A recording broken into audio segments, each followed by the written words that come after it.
But speaking of Sentry-esque characters who can rewrite reality and are not quite all there, let's talk about my third pick, and one I kinda love, Owen Reese, aka the Molecule Man.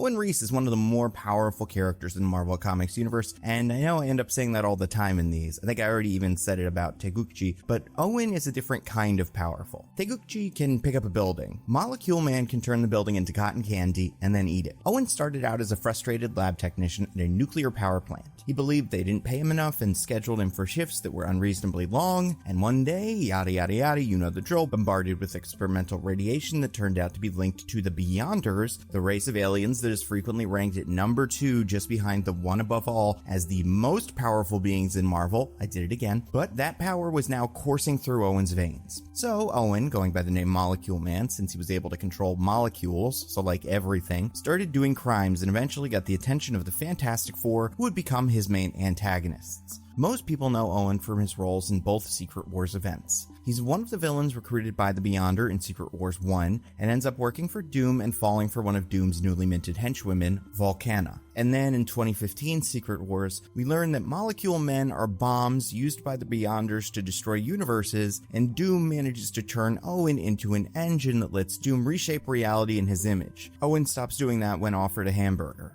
But that's what's fun about the Molecule Man, is that he has phenomenal cosmic power, but is constrained by his own insecurities. Even early in his career, he basically created a mental barrier that gave him fewer powers, and convinced himself that he needed a wand to do anything. Owen thinks the world is out to get him, even though he can literally do whatever he wants to the world. And that sort of feels like a Steven Yeun character, a normal guy with incredible abilities and an enormous chip on his shoulder, keeping him from doing anything interesting with those abilities. It reminds me how Danny from Beef gets all the opportunities to succeed, but cannot let his titular beef with Amy go, and he is ultimately destroyed by it.